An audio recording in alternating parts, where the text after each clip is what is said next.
Salut et bienvenue à toutes et à tous dans C'est le week-end, votre rendez-vous culture et loisirs de la Charente Libre. Cette semaine, nous vous amenons dans les coulisses du festival Bisous qui a commencé ce jeudi à l'espace Franquin, mais dont les temps forts vont se dérouler la semaine prochaine de mercredi à samedi.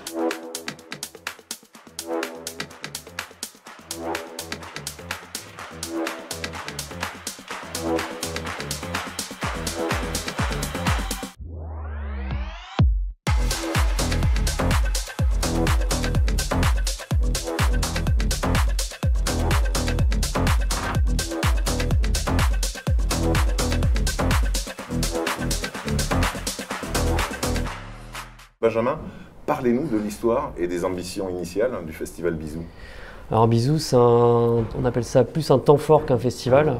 Donc c'est plusieurs concerts rassemblés sur une période assez courte, qui est né en 2018 sur la volonté du coup de développer un peu les musiques électroniques hybrides et affiliées à la Nef et à Angoulême.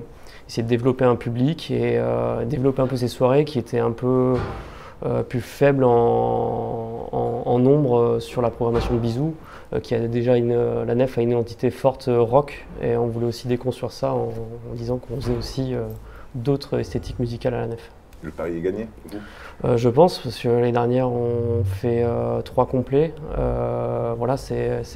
Et c'était quelque chose qui n'était pas facile à faire il y a quelques années. Il y a vraiment un public qui s'est créé autour de ça et qui est fidèle maintenant à Bisous. C'est une programmation qui est très riche encore cette année, Benjamin.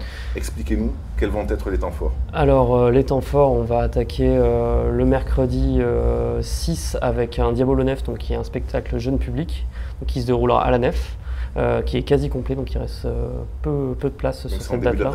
C'est ça, à 14h30.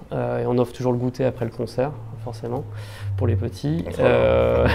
Le soir, on continue avec un spectacle de Thomas de Pourquerie, donc plus pop, électro-pop. C'est un peu un ovni, c'est quelqu'un qui vient du jazz, mais qui est très lié quand même avec les nouvelles musiques électroniques, etc. Donc ça se passera au théâtre d'Angoulême, à la scène nationale. On continue le jeudi à la Nef avec un plateau plus hip-hop chanson. On tente quelque chose cette année sur cette axe-là, avec Opinard et Mira, qui tous les deux sont des artistes chansons qui tirent un petit peu vers la bossa nova. Et un artiste qui s'appelle Jean, rap, chanson, un peu les petits protégés à O2N. Le vendredi, on continuera avec une soirée bien électro avec Jacques, qui trifouille un peu des machines, qui a un spectacle qui s'appelle Vidéo Chose, où il projette, il y a vachement de vidéos, il y a beaucoup de machines sur scène, il joue avec plein d'objets, c'est assez visuel.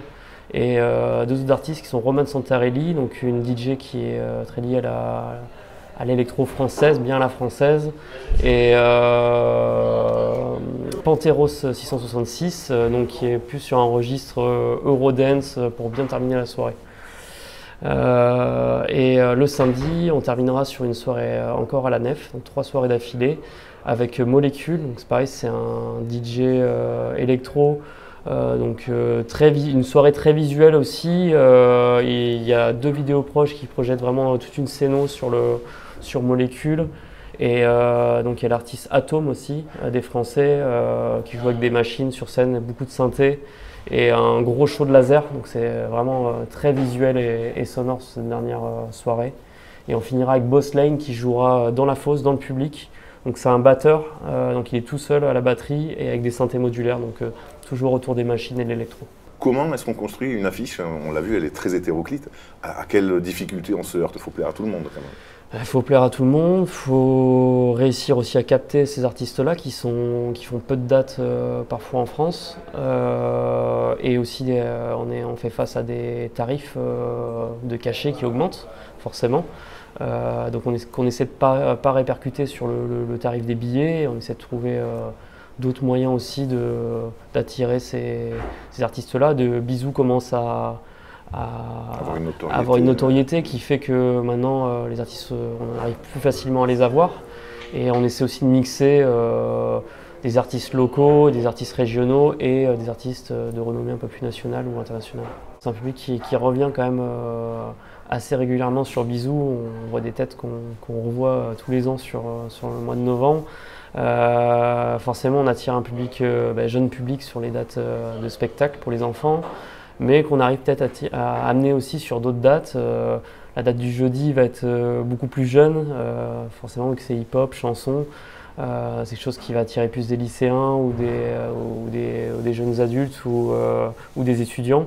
Et on va être sur un public peut-être un peu plus vieux sur les dates électro qui ont l'habitude de ces soirées-là. Et encore un autre public avec le public du théâtre, qu'on aime bien mixer tous ces publics pour se mélanger un peu et partager de bons moments. Qu'est-ce que vous visez pour les prochaines éditions maintenant? On voit plus grand, il y a des artistes inatteignables, vous rêvez de... Alors, plus grand, non, on va rester assez tranquille là-dessus parce qu'on va avoir des grands travaux dans la salle de la Nef qui vont débuter sur 2025. Donc on ne sait pas encore où va se dérouler Bisou pour le moment.